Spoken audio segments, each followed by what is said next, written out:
청할 수 있겠습니까? 이참에 오신 김에 끝장을 보라고 말씀드리고 싶습니다. 그래야 되지 않겠습니까? 네. 그래서 맞다란 뜻으로 호랑이 장가가듯이 빗방울 좀 내리고 이 모든 것들은 은총이다. 바로 우리는 지금 부활 시기를 살고 있습니다. 여러분이 잘 아는 예수님은 부활하셨으니 죽으신 지 3일 만에 부활했습니다. 그리고 부활의 모습을 며칠 동안 보여주셨습니까?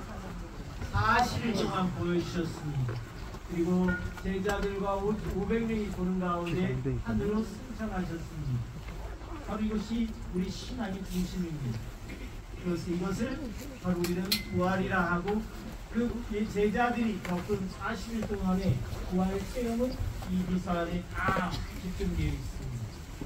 그들이 평화가 너희와 함께 하듯이 바로 이번에 레오 교황님도 이 첫 번째 이 발권에서 하신 말씀이 라파체 시아콘보이 평화가 너희와 함께 라고 하지 않습니까? 바로 모든 것들이 이사에 집중되어 있다. 이 부활 체험은 부활 신앙화되어 있습니다. 같이 합니다. 부활 신앙. 부활을 체험한 이들은 공통 분모가 있었으니 바로 기쁨의 생활을 했다. 같이 합니다. 기쁨. 이 기쁨은 우리가 이 대박을 치는 그런 대박을 쳐서 얻는 기쁨이 아닙니다. 하느님 품에서 하느님 나라를 누리는 그 각고한 삼삼한 우리말로 우리 표현할 수 불가능한 성서 원어적인 표현이 있습니다. 주의야라고 하는 이 기쁨은 참으로 특별한 기쁨입니다. 이 기쁨이 너무나 커서 자신의 재산을 이 사도들 발 앞에 내어놓고 가난한 이들과 나누었었다. 우리의 역사입니다. 그런 측면에서 이 부활신앙은 기쁨의 생활을 했고 자신들로 모르게 또 다른 힘, 성령에 이끌려지는 삶을 합니다. 같이 합니다. 성령의 삶. 성령에 이끌려서 바로 이들은 예수님을 전하지 않을 수가 없습니다. 그래서 우리 사도행전은 바로 이 5장부터 제시되기를 스테파노의 순교에서부터 필리포스, 베드로 또한 바르나바, 바울, 마티아 사도를 읽고 지금 오늘 제1독서는 바오로의 1차 전도 여행을 여러분들은 접하고 있는 것입니다. 그런 가운데 부활은 완성으로 부활의 실제가 완성화되기를 원하는데 그 완성은 어떻게 드러나는가? 바로 요한복음 13장, 지금 14장을 우리가 접하고 있습니다. 바로 이 13장부터는 영광입니다. 같이 합니다. 영광. 하느님께서 몸소 사람의 아들을 가장 영광스럽게 한 사건이 뭐냐? 그 사건이 부활입니다. 같이 합니다. 부활. 그럼 예수님을 우리가 체험한 부활신앙을 살고 있는 우리가 예수님을 영광스럽게 가장 영광스럽게 하는 일이 뭐냐? 사랑입니다. 이게 바로 예수님이 가르쳐준 가르침의 핵심입니다. 같이 합니다. 서로 사랑하여라. 혼자만 속으로 사랑하지 말고 외적으로 액션을 가하라. 마리아 사랑해. 베드로 사랑합니다. 이런 외적인 사랑을 드러내라고 가르칩니다. 그러면서 이 한 주일 동안 바로 부활 우리가 4주간 동안 우리가 말씀 묵상한 것이 부활의 완성은 성령을 통해서 완성된다. 부활의 완성은 바로 평화를 누리는 데서 완성이 된다. 더 구체적으로 부활의 완성은 열매를 맺는 데 완성된다. 이것이 요한복음 15장입니다. 괜히 예수님은 나는 참 포도나무다. 나에게 붙어 있으면서 열매를 맺지 않은 가지는 아버지께서 다 쳐내시고 열매를 맺는 가지는 모두 깨끗이 손질하시어 더 많은 열매를 맺도록 하신다. 이 열매가 부활의 완성입니다. 여러분들은 씨까지는 압니다. 하느님께서 여러분들에게 좋은 씨를 뿌리셔서 씨란 포도나무 열매의 씨를 뿌렸는데 열리는 것은 개 포도나무 열매였다. 이것이 구약의 말씀입니다. 포도나무 열매가 아니라 씨라. 바로 이스라엘 가면 이 포도 열매 하나가 거봉보다 더 큰 소눈알 아시죠? 소눈알 같습니다. 한 송이가 제 키의 반만 씁니다. 한 송이. 이 정도 돼야 열매라고 하는 겁니다. 요한복음 15장은 이 열매를 무지장 강조합니다. 바로 열매를 7번이나 표현하면서 열매를 맺는 것이 바로 부활의 완성이다. 열매를 맺으려면 우리 그리스도인들이 말이 특별한 방법이 있는데 이 방법이 뭐냐? 머무는 것입니다. 머무는 것. 여러분들 한번 생각해 보십시오. 나는 지금 어디에 머무는가? 내 시간의 대부분을 어디에 머물고 있는가? 이 성찰을 하면 여러분들의 은총의 현 주소가 나옵니다. 예수님은 강조합니다. 너희는 내가 너희에게 한 말로 이미 깨끗하게 되었다. 내 안에 어떻게 하라? 머물러라. 이 머물러라, 메네인이라고 하는 이 특별한 동사를 8번씩이나 쓰는 까닭은 예수님이 그만큼 강조했다. 이 머무르면 무엇이 나옵니까? 바로 예수를 살고 싶은 것이 나옵니다. 이 살고 싶은 의도적이고 자연 발생적인 이 살고 싶은이 뭐냐? 계명생활입니다. 같이 합니다. 계명생활. 계명생활. 그래서 이 영성을 여러분의 것으로 만들어야만 됩니다. 말씀이 하나로 쫙 종합이 되죠? 요겁니다. 계명생활하니까 막 주의가 지켜야 되는데 요런 차원은 계명 못 지킵니다. 어쩌면 계명생활이 바로 열매를 맺는데 필수적이라고 하는 사실을 우리가 안다면 달라지는 것입니다. 그래서 바로 우리는 이 계명생활을 통해서 이 구체적인 열매를 맺도록 해야 된다. 예수님 얘기합니다. 내가 너희에게 명하는 것을 계명생활로 실천하면 너희는 나의 무엇이 된다? 친구가 된다. 다시 한번 친구. 이게 우리 그리스도교 영성의 핵심입니다. 모든 시작은 하느님과 나라고 하는 수직적인 차원에서 시작합니다. 그러나 열매를 맺고 머무르고 계명생활을 하면 할수록 바로 수평적 차원으로 바뀝니다. 그리스도와 친구가 어깨를 나란히 할 수 있는 친구가 된다. 나는 너희를 더 이상 종이라고 부르지 않는다. 나는 너희를 뭐라 부른다? 친구라고. 이게 바로 이게 핵심입니다. 예수님을 정말 너무너무 친하고 좋아서 친구처럼 음기의 고백이 나올 수 있는 여러분이길 박수 부대합니다.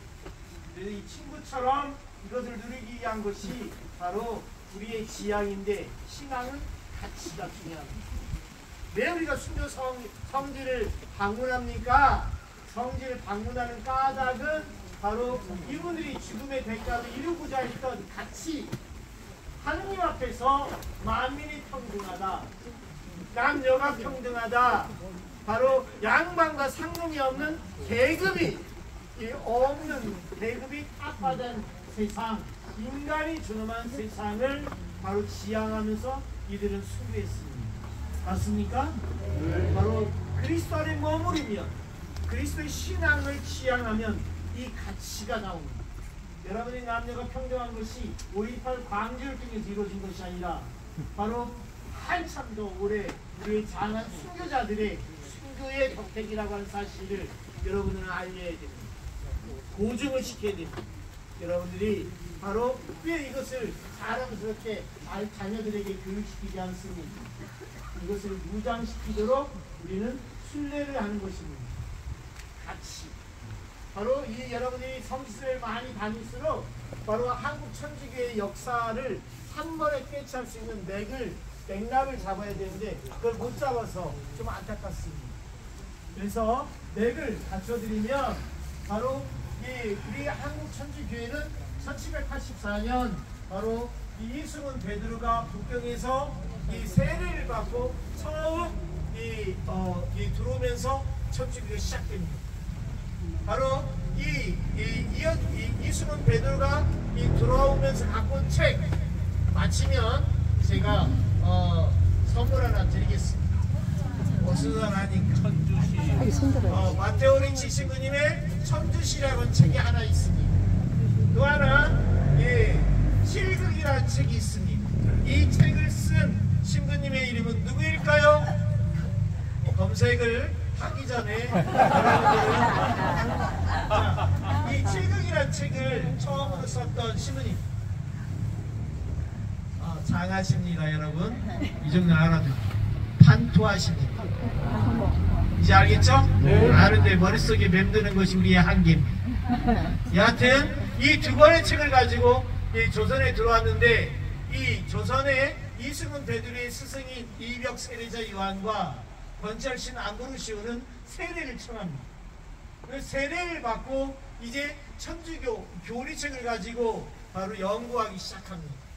이 연구를 하면서 집회가 점점 규모가 커지기 시작합니다. 처음에는 이벽 세례자 요한의 집에서 모임을 하다가 그것도 안 돼서 이제는 중인 출신 김범우 토마스의 집에서 명동성당 근처에서 집회를 하기 시작합니다. 그 모임이 굉장히 커집니다. 그 모임에서 교리책을 보니까 제일 중요한 게 미사요. 미사 안에서 이 제일 중요한 미사를 하고 싶은데 이 신부님이 없습니다. 그들은 고민에 빠집니다. 그래서 그들은 이 신부님을 뽑습니다. 바로 이 처음에는 신부님을 뽑기 전에 이번 주는 자네가 미사 신부님 하시게, 다음 주는 자네 차례일세. 이게 전 세계 유례 없는 짝퉁 신부님 가성직 제도라는 겁니다.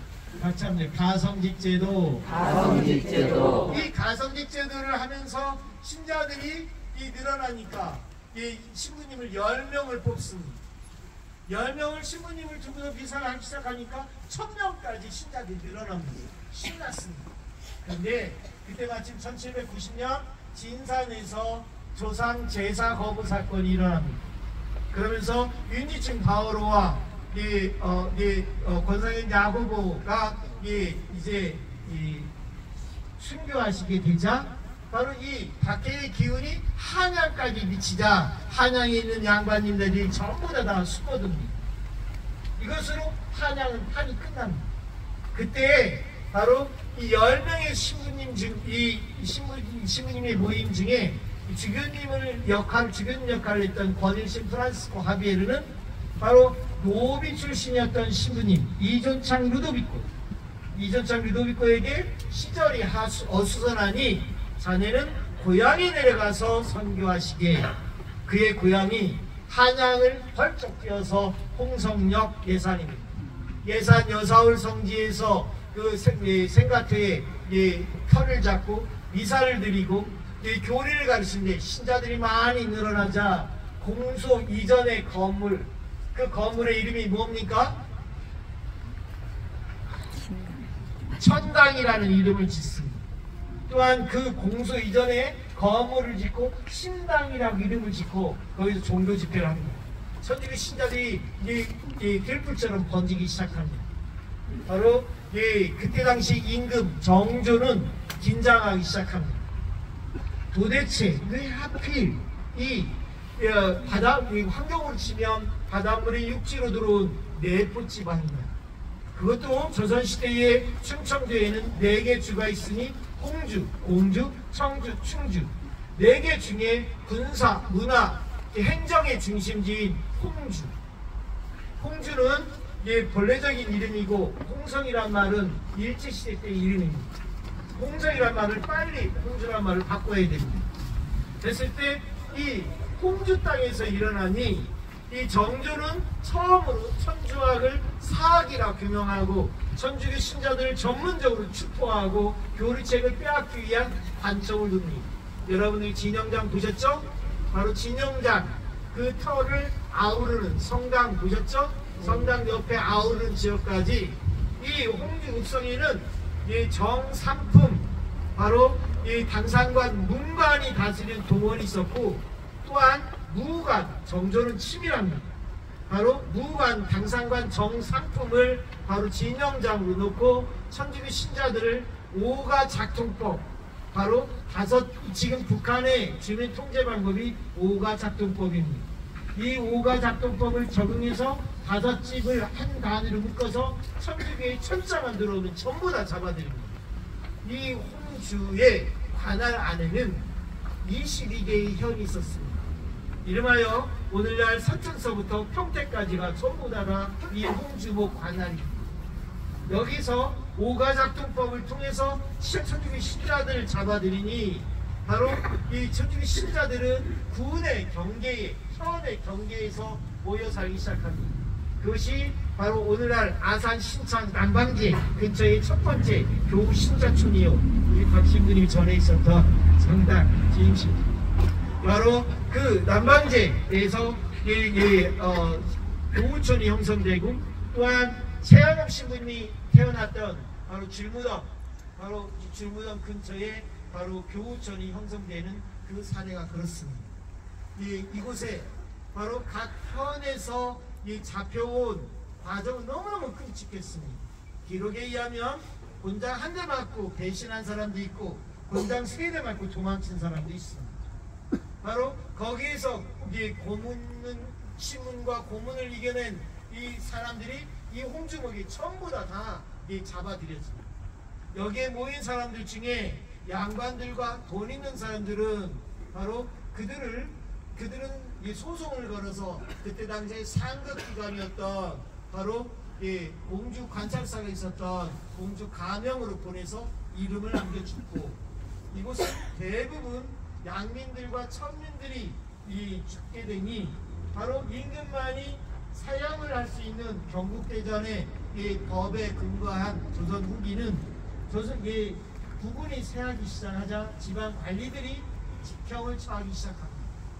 바로 이곳에는 양민들과 천민들을 직형으로 처하니 교수형으로 죽고, 또한 옥사, 장사 맞아서 죽고, 동사 얼어서 죽고 얼려 죽고, 또한 참수 목이 잘려 죽고, 또한 산채로 생매장에서 죽이는 것입니다. 그 숫자가 이 양민들과 천민들은 이름을 남길 수 없는 개, 돼지만도 못하니 바로 직형으로 죽은 순교자 이 범위가 2,000명을 넘습니다. 바로 이 교수형, 이 옥터에서 미사를 드린 까닭은, 이 옥터는 조그맣게 축소된 부분인데 바로 이 안에 갇혀 천주교 신달이 일반인들과 섞여서 갇혀 있으면 포졸이 들어와서 천주교 신자의 목에다 새끼줄을 칭칭칭 감습니다. 그리고 새끼줄을 바로 이 옥살 사이로 빼거나 아니면 벽에 측면에 구멍을 뚫어서 거기로 새끼줄을 빼서 밖에서 서너 명의 포졸들이 강하게 당겨서 충격으로 죽입니다. 기록에 의하면 100명의 이 기록에 남기는 자체가 불가능합니다. 모두 은밀하게 숨겨서 은닉해서 죽이니 바로 이름만 남긴 것이 100명입니다. 여기 10배, 20배의 숫자가 교수형으로 죽은 것입니다. 바로 이러한 차원에서 순교를 낳은 것입니다.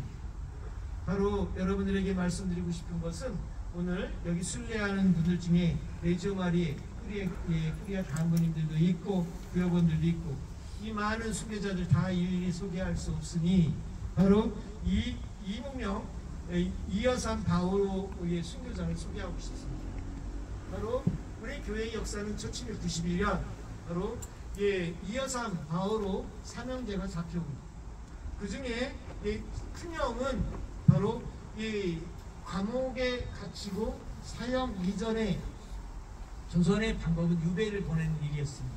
같이 합니다. 유배. 최초의 형태입니다. 바로 큰형 이무명은 이름도 남기지 못해서 이름이 없다 해서 무명입니다. 이무명은 유배를 갖고, 둘째와 막내 이여산 바오로는 바로 얕은 신앙, 배신의 신앙을 드러내니 관장이 비웃듯이 이 곤장 몇 대 쳐서 내보냅니다.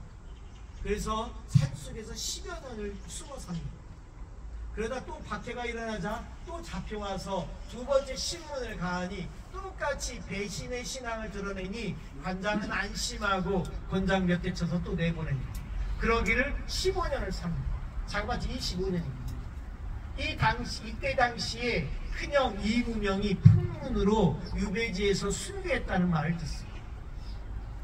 세 번째 잡혀왔을 때 이여산 바오로는 양상이 달라집니다. 바로 자신의 확고부동한 꺾이지 않는 신앙을 드러내는 것이 아닙니까?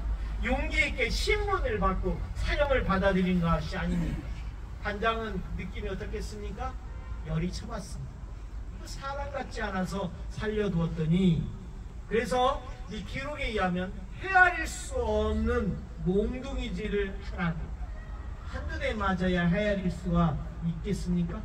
바로 헤아릴 수 없는 몽둥이질을 받은 후에 바로 이 여성 바로 꿈쩍도 움직이지 않자 고절들은 그가 죽었다 얘기했습니다. 근데 그가 갑자기 일어나 무릎 꿇고 정갈하게 불안 사과를 청합니다. 그리고 가다란 십자성어를 긋고 바로 청한 물을 자신의 머리 위에 붓고 스스로 세례를 줍니다. 그 순간 바로 그리고 순교하는 그 순간에 이 읍성 내의 모든 사람이 볼 수 있는 찬란한 빛이 하늘로 솟구쳤다고. 바로 기록에 의하면 이 고절들은 얘기합니다. 곧 이 내를 맞으려면 여사비처럼 맞아야 된다. 또한 순교자들이 많으니 순교할라 치면 여사비처럼 찬란한 빛이 하늘로 솟구치지 않으면 여사비보다 못하다고. 이 이여산 바오르의 큰형이었던 이 무명은 공교롭게도 그의 조카 이태권 베드로가 샤스당 신부님의 지시를 받아서 1839년에 자신이 옥중에 갇혀서 글을 쓰기 시작합니다. 그의 수기문에는 이렇게 되어 있습니다.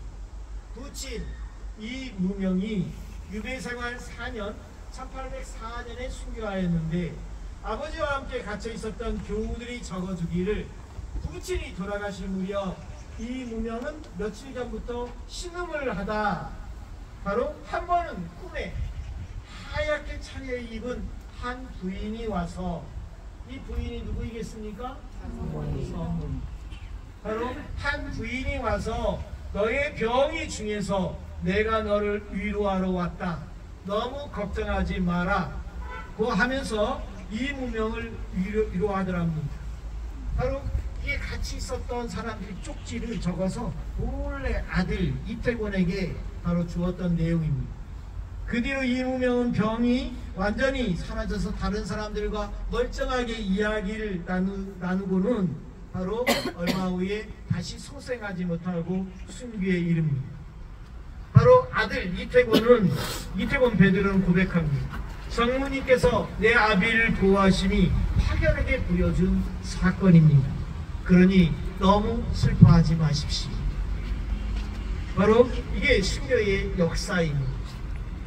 바로 이 홍주 순교 성지는 우리나라 이 천주교 박해가 12번의 박해가 있었으니 그 중에 4번의 박해를 대박해라 하고 신해, 신유, 기해, 병인 박해가 그것입니다. 이 박해의 한 복판에 이 한 복판에 있으면서도 이 전부 다 순교를 두들겨 맞았던 장소, 순교의 현장터는 단 하나 이곳뿐입니다. 나머지 기해 박해 때, 병인 박해 때 숨겨지는 숱합니다. 바로 이 분들은 대부분 우리의 초창기 순교자이니 2014년 프란시스코 교황님이 오셔서 복작품을 주셨는데 그 중에 4분이 복작품에 있는 것입니다. 근데 묘한 것이 있습니다. 바로 우리나라 1984년 요한 바오로 2세 교황님이 오셨을 때 103일 성인품을 올렸습니다. 한국 천주교회는 가장 쉬운 방법으로 순교자들이 가장 많고 자료가 많았던 이분들이 순교 50년 뒤, 70년 뒤에 순교하신 바로 김대건 신부님을 아울러서 이 땅에는 많은 순교자들이 있다는 뜻으로 100명의 순교자와 성부, 성자, 성령의 유무충의 비화를 있다 해서 3위, 103위 순교 성인을 성품에 올린 것입니다.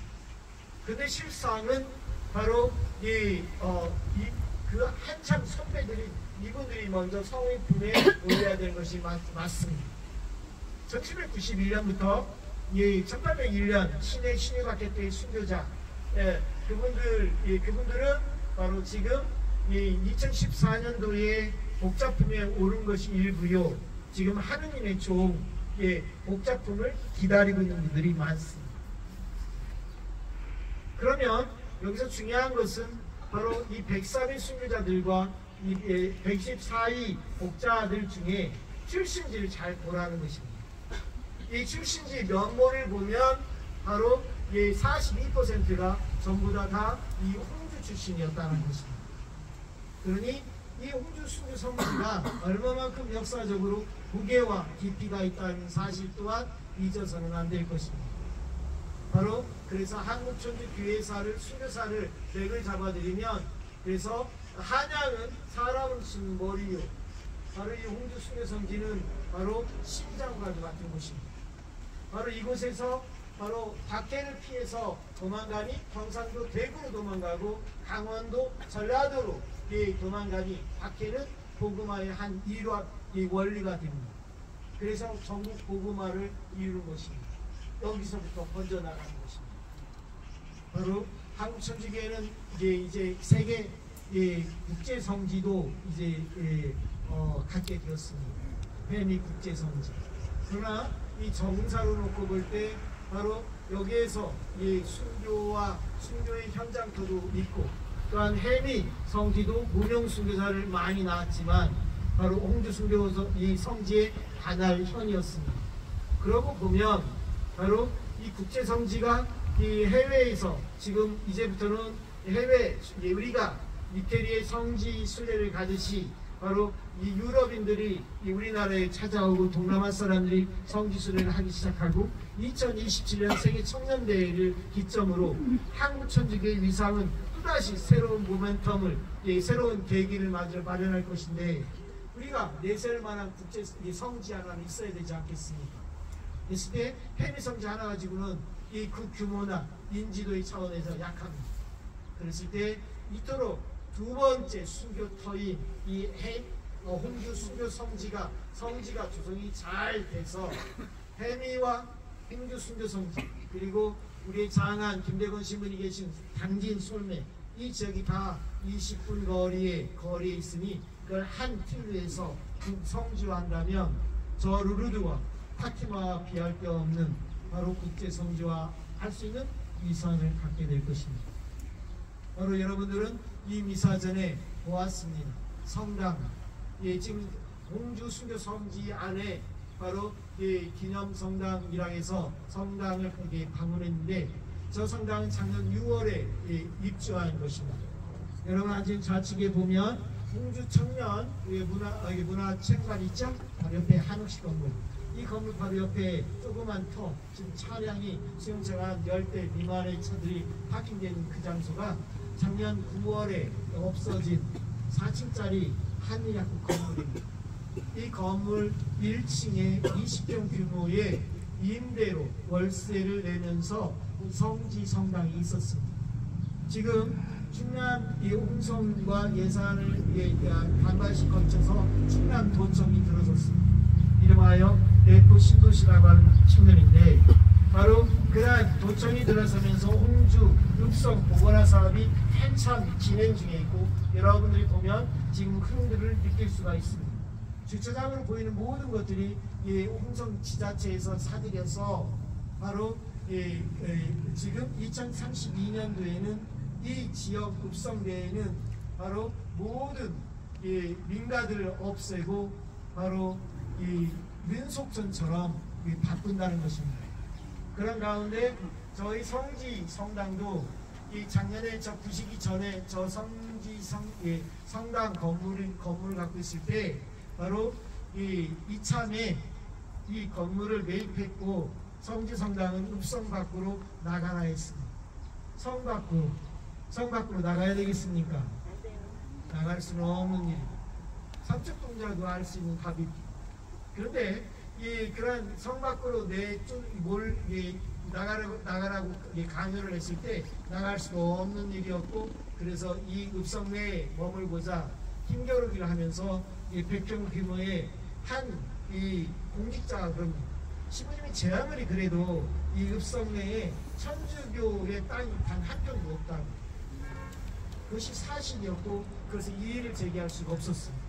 그래서 땅을 빚을 내서 사서 지금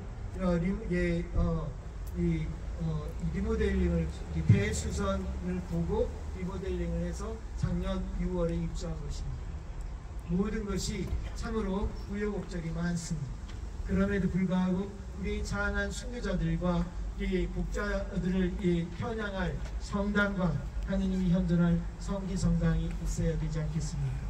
그러한 맥락에서 바로 역사를 바로 세우고 또한 이 역사적 규모를 온전히 인식시켜서 이 성기 조성은 명확히 복음화의 큰 일환이 된다는 것을 우리는 알아야 할 것입니다. 이제 여러분들도 알게 되었고 또한 이 안파를 전할 수 있는 우리가 되도록 합시다.